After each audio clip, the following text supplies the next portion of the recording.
3 hammer strikes cracked across a frozen yard, steady as something learned by heart. A woman stood in a doorway with one hand pressed flat against the frame, and she did not move toward the sound. The man on the step below her did not look up either. He drove the last nail flush and said only, "Steps fixed." Neither of them said anything else for a long moment. And that silence had nothing to do with the wind cutting through the yard that morning. To understand why 2 grown people could stand 3 feet apart and say so little, you have to go back 7 months, to a train platform gone the color of ash under an early snow. In a town small enough that every soul standing there already knew, whose bride hadn't shown up looking like her photograph. The town was called Barrow Creek. One street of packed mud, a mercantile with a bell that stuck halfway through its ring, a livery that smelled permanently of wet hide, and a rail platform out past the last building, where the noon train came twice a week, whether the sky wanted it to or not. That day the sky delivered snow, thin, dry, more sting than weight, blown sideways off the flats in a wind that had been gathering itself since sunup. A rancher named Caleb Marsh stood at the edge of that platform with his hat brimmed down and his hands jammed in his coat pockets. And he had no idea yet that the woman he'd written to all autumn agreed to, sight unseen, on the strength of a letter and a photograph that turned out to belong to someone else's cousin, was about to step off that train unable to see the platform, the town, or him. She came down from the car slowly, one gloved hand trailing the iron rail, chin held level in a way that made the crowd go quiet before anyone said a word. Then somebody near the mercantile laughed. Short, sharp, swallowed almost as fast as it came out, but sound travels fast in a town that size. A mother at the platform's edge tugged her boy back a step, like blindness might be something you could catch off a stranger. The station master called Caleb's name twice before it registered that he hadn't moved. The woman set her bag down at her feet, careful, the way you set something down when you don't know how much room you've got around you. She didn't turn toward the laughter. She didn't turn away from it either. "Mrs. Halloway," the station master read off his slip, though that wasn't her name, wouldn't be, for another hour if it ended up being her name at all. She lifted her chin another half-degree toward his voice. Toward nothing, really. Toward a stranger's voice in a town she'd never see. Here's the thing about that morning nobody in Barrow Creek ever quite got over talking about. Caleb crossed that platform, and by the time he reached her, the laughing had gone quiet the way wind dies when it runs out of open ground to cross. He stood in front of her a long moment. Then he bent down and picked up her bag, heavier than it looked, though he never said so, and settled it in the crook of his arm, standing close enough that she'd know exactly where he was without having to ask. "Name's Marsh," he said. "Caleb Marsh." "Louisa," she said, no surname offered. He didn't press for one, and that, more than anything he said that day, told her something about the kind of man she'd traveled 400 miles to marry. The platform emptied out fast once the interesting part was over. A few backward glances, a woman murmuring behind a gloved hand. The boy still staring with the frank cruelty kids have before they learn to hide it. Snow kept coming, catching in Louis's collar. She didn't brush it off.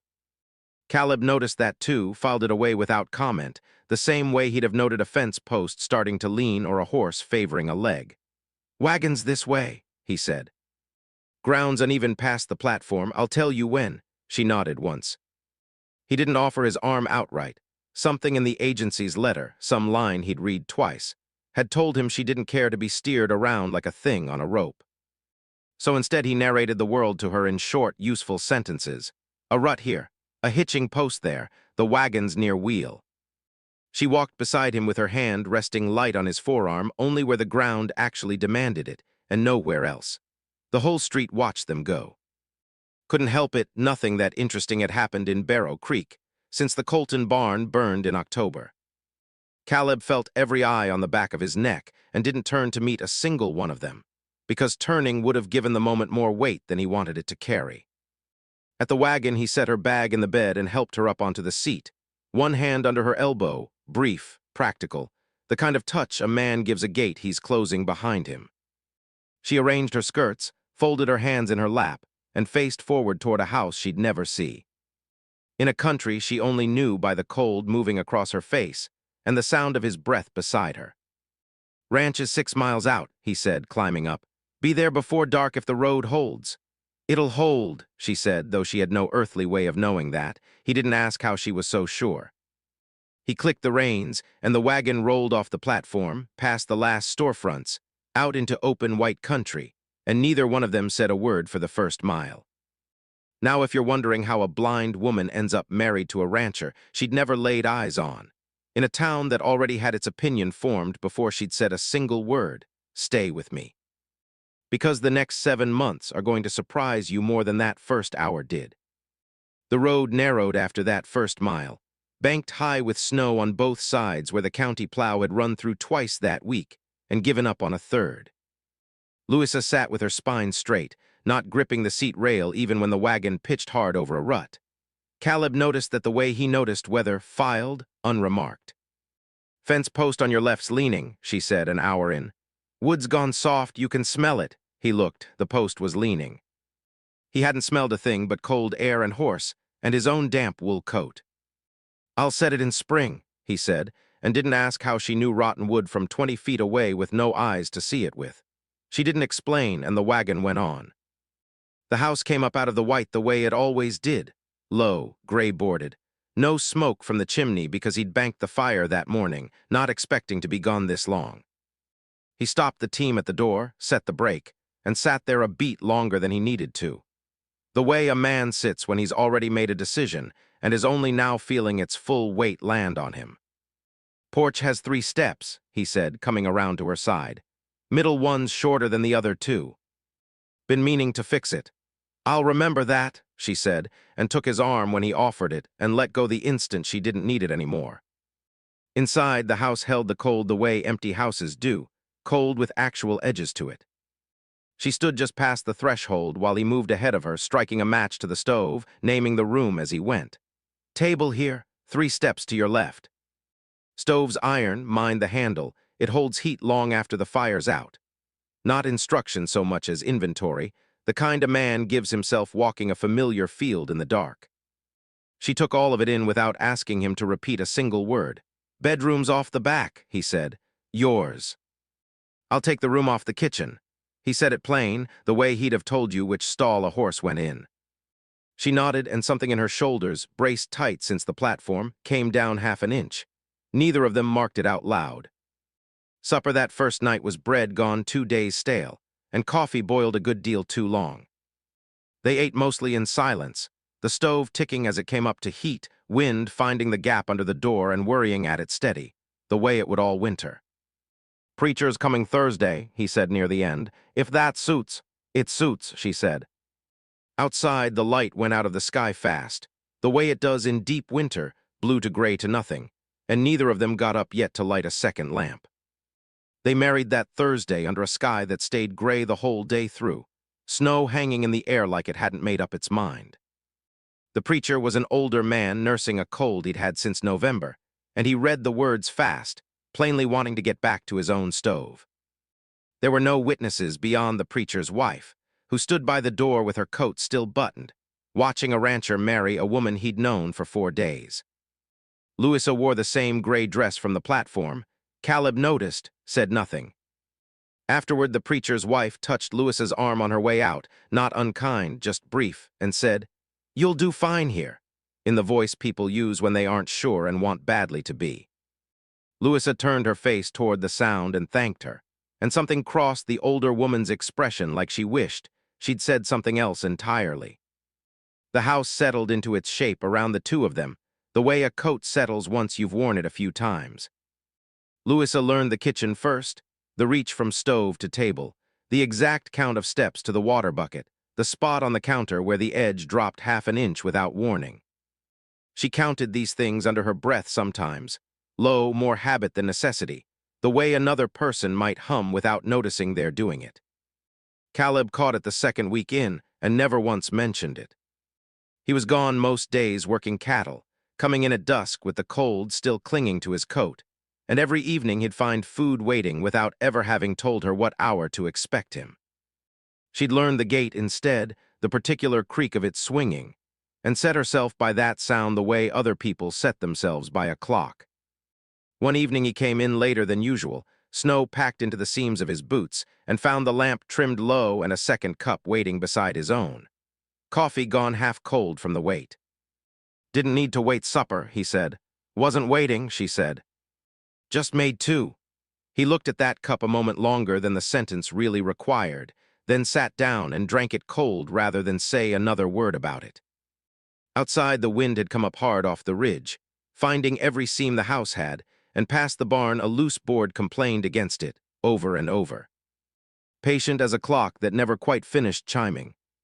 She sat with both hands wrapped around her own cup, not drinking, just listening to the house the way she listened to everything, for whatever it might tell her that a person in the room wouldn't.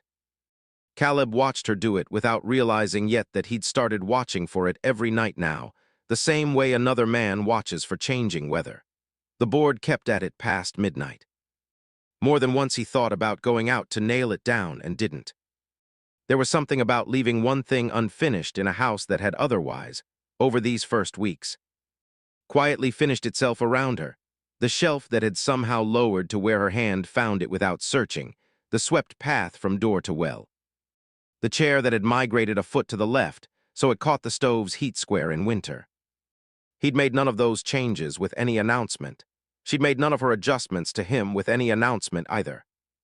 It was, he was starting to understand, the only language either of them fully trusted. Now here's where it gets interesting, because what happened over that first hard winter wasn't a romance in the way you'd expect one. It was something slower, and in some ways stranger.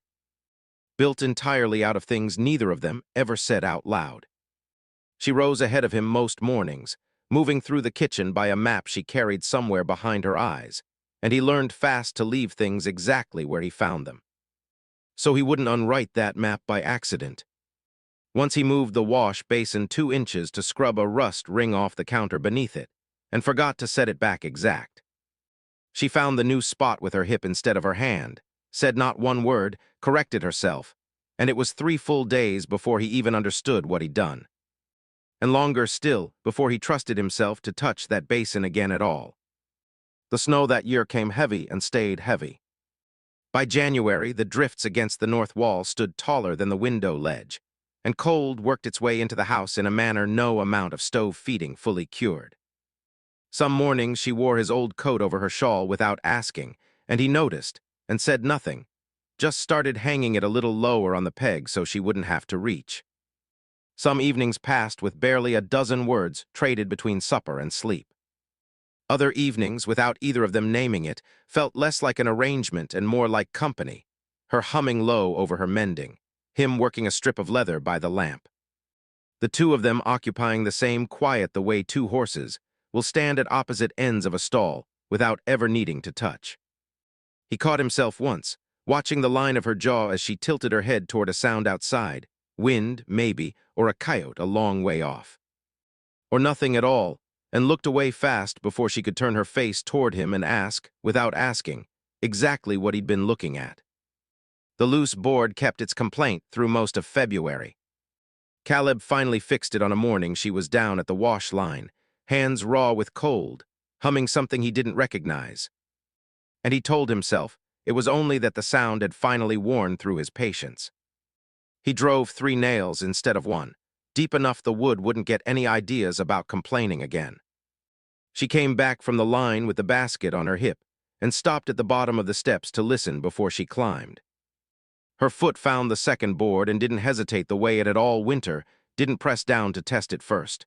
She said nothing about it. He said nothing either. That was how the house had started to talk. He was coming to understand, not in sentences, but in the quiet correction of small wrongs, one after another.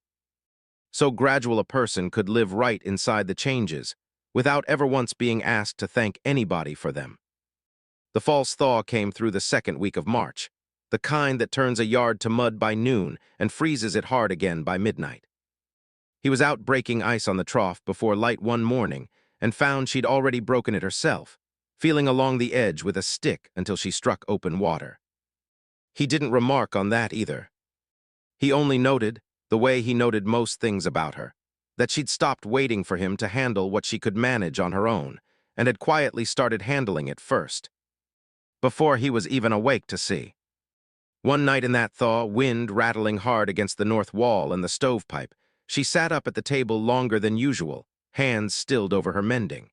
He asked if the wind bothered her sleep. She said no, said it sounded like a train she used to hear as a girl, some nights, from a window she could no longer picture, and that the sound had always meant somebody else was going somewhere while she stayed put, and that she'd decided a long time back there was nothing wrong with staying put.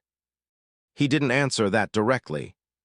He got up and banked the stove higher than it strictly needed, and when he sat back down, he was nearer her end of the table than he'd been before supper, close enough that the lamp threw both their shadows onto the same stretch of wall. She didn't comment on the ground he'd closed. She went back to her mending. Outside, the wind kept working the stovepipe, and somewhere past the fence a coyote called and got no answer. And inside, the house held its narrow warmth around the two of them, and there was less air now between where he sat and where she sat. And neither one moved to widen that distance again before the lamp burned low, and it was time to bank the fire and go to separate rooms. Morning came in clear and hard the next day, cold enough that the nails in the porch boards ticked when the sun found them.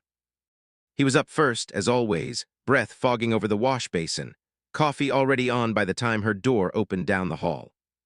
She came out with her shawl pulled tight, one hand finding the frame the way it always did, 3 fingers, then the flat of her palm. Then the door swinging shut behind her without her needing to look. She crossed the room without her cane anymore. She had the whole house in her hands now, every corner of it learned like scripture. The porch was harder. I sat thin on the boards most mornings that time of year, and the step down to the yard had a give on the left side he'd meant to fix since November and never had. Because there was always something else ahead of it, a fence post, a sick heifer, the hen house roof.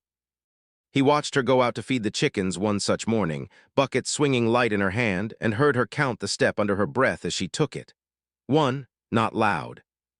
Just enough to move her lips. She'd never done that before December. He'd first noticed it in the deep cold when the boards went slick, and it had never quite left even once the worst ice had melted off. He said nothing about it. He filed it the way he filed most things concerning her, put it somewhere at the back of the day, and didn't take it back out until he was alone with his tools. If you've ever loved somebody who wouldn't tell you outright what scared them, you already know what he did next, and you already know it took him far longer than it should have. He split wood that afternoon well past what the woodpile needed. She sat on the porch with her mending basket at her feet, working a shirt of his torn at the shoulder, needle finding the cloth without her eyes needing to guide it at all. The axe and the needle kept time together a while, the way 2 clocks in the same house will drift into matching rhythm if you leave them running long enough. "You'll wear that axe out," she said, not looking up. "Wood doesn't split itself. Neither does thread mend itself." She held the shirt up. The tear closed neat and small, invisible unless you already knew to look for it. He came up the steps to take it from her, and his boot found the give in the left board before he remembered to step around it. It groaned under him. She didn't react. She'd long since stopped flinching at sounds that belonged to the house. He looked down at the board a moment, then at her, already threading another needle by feel, unbothered. At home in a house still not quite finished, being fixed for her in the small places that mattered most. He said nothing. He went back to the woodpile. The evening held its cold like a held breath. He split enough wood to last a week and stacked it against the wall where she'd find it without searching. When he came in the last time, snow had started again, fine and dry, the kind that wouldn't stick, and he stamped it off his boots on the flat stone by the door, a habit now without thinking. So the sound would tell her it was him coming in, and not just the wind. She'd moved to the table by then, shirt folded aside, a pot going on the stove that smelled of onions browned first in the pan. She didn't turn when he came in. She'd stopped needing to. "There's coffee," she said, "if you want it before supper." He poured 2 cups, set one at her place, one at his, a thing he did now without remembering when he'd started doing it. She took hers without remark, the way a person stops remarking on the sun coming up. Later, after the plates were cleared, she rose and crossed the room the way she always did, not slow, not careful in any way that called attention to itself, but counted. He'd noticed it weeks back and said nothing. 4 steps table to stove, 6 stove to door. 3 down the porch, and on the last one, always under her breath, a number spoken so quiet it might have been a habit of breathing more than actual speech. He'd never once asked her about it. It was hers, the way a private prayer belongs to a person, even when there's somebody else in the room. That evening, the number came out on the second step instead of the third, and she stopped, hand out, feeling for a doorframe that should have arrived a beat later. Nothing wrong, just a silence filled instead of stepped into. He was at the woodpile close enough to hear it happen. He didn't move to help her. She found the frame half a second later, corrected herself, and went on out to check the traps she'd set at the hen house, shawl pulled tight against the snow. He stood there with the axe loose in his hand and watched her go, small and certain against the falling white, counting under her breath the way she always did. And he thought, not for the first time, but longer this time than any time before, about the give in that board, and about a woman who couldn't see it, learning it by heart anyway. The way you learn a hymn. The way you learn a name you say every single day until it stops costing you anything at all to say it. He didn't swing the axe again for a good while after that. The snow held through the afternoon and into evening, soft and steady, filling the ruts in the yard until the path to the hen house was only a suggestion under white. She came in before dark with 2 eggs in her apron and ice caught in the wool at her collar, and didn't mention the traps, which meant they'd come up empty again. Which meant the fox was still working the fence line somewhere, past the reach of her counted steps. Supper was beans and salt pork, bread from 2 days back warmed in the skillet until the crust gave. They ate at the table they'd shared all winter, talk that cost nothing, whether the wood supply, whether the roof would hold through another week of this. "Fox again," she said. "Figure he's learning the traps faster than I'm learning him." He almost smiled. She wouldn't have seen it if he had, but something in the quiet that followed told her he'd come close, and she let it sit there between them unclaimed. After the plates were cleared, she stayed at the table longer than the dishes required, hands resting flat on the wood, not folding the cloth, not working it, just still. The way his own hand went still on his knee some nights when the fire burned low, and there was nothing left needing fixed. "You're tired," he said. "I'm always tired in winter." "Not the kind sleep fixes." She turned her face toward him then, not quite meeting his eyes because she couldn't. But close enough that he understood she was listening in the particular way she had, the kind that made a man feel weighed rather than watched. "I'm counting less than I used to," she said, "since the fall." He didn't answer that directly. He got up, banked the fire, checked the door latch out of habit more than need. When he came back through the room, she'd already risen, her hand finding the bedroom doorframe the way it always did, sure and unhurried. 3 steps and a turn. Learned the way a person learns a hymn. He stood by the stove a long while after she'd gone, thinking about the porch step, 3rd from the top, the one that gave half an inch underweight, and how long a thing can go unmended. Simply because somebody's learned to live around it. Frost came in early that week, thick enough to whiten the fence rails by morning. He went out before light to break ice on the trough, and the cold had a way of ordering a man's thoughts whether he wanted them ordered or not. His kept circling back to that step. He'd meant to fix it back in the fall. The reasons not to had been smaller than they felt at the time, and they'd gotten smaller still. He found her that afternoon at the table, hands moving over a length of muslin, hemming by feel the way she did everything, needle finding its own way home. He didn't tell her what he was thinking. He rarely did. He set another log on the fire and went out to the barn, where he kept a coffee can of nails sorted by size, a habit his own father had taught him, and stood there a long moment doing nothing at all. Snow came again that night, light, just enough to lie clean over the yard. She stood in the doorway before supper, listening to it fall, head tilted a fraction, and said the barn door needed oiling. She'd heard it complaining all week. He said he'd get to it. He didn't say when. The days folded into each other the way they do in deep winter, one nearly indistinguishable from the last, except for whatever small thing changed. The rooster went quiet with the cold and didn't crow again till near 10. She started keeping the lamp burning longer in the evenings, though she had no need of light by it, and when he asked why, she said the house felt less empty with it lit. He didn't ask further. He only noted where she always set it, same corner of the sill, always facing the road. One evening he came in later than usual, snow crusted on his collar, and found her counting the stairs to the loft under her breath, the same way she counted the porch step. Private ledger kept without complaint. He stood in the doorway watching until she paused, sensing him there before he'd made a single sound. "You're back late," she said. "Fence needed mending." Wind took a post. She nodded, finished her count, and only then turned fully toward him. Something in the set of her shoulders had eased a great deal since fall, some tightness gone slack. The way rope goes slack once the weight's finally been set down. He noticed it the way he noticed most things about her by then, without remark, without ever forgetting. Right about here is where most people expect the twist, some accident, some crisis that forces the truth out into the open. That's not what happens. What happens is quieter than that, and honestly, I think it hits harder because of it. The Prout boy came by one afternoon with a message from his mother, a jar of preserves, and an invitation to Sunday supper both Caleb and Louisa knew wouldn't be accepted. He stood in the yard scuffing his boot heel while she thanked him. After he'd gone, she stood a long moment on the porch, head tilted the way she did when she was listening to something besides sound. "They still watch us," she said. "Some do. Doesn't bother you. Didn't used to bother with people's opinions much. Bothers me less now." She didn't ask why. She turned the jar over in her hands, felt the seal, the give of the wax, and set it inside without another word. The nights had gotten longer the way late winter nights do, stretching thin and holding on past when a person expects morning to come. She took to sitting by the stove after supper with her mending in her lap, needle moving by feel. And he took to sitting across from her with nothing in his hands at all, which was its own kind of rest for a man who rarely allowed himself one.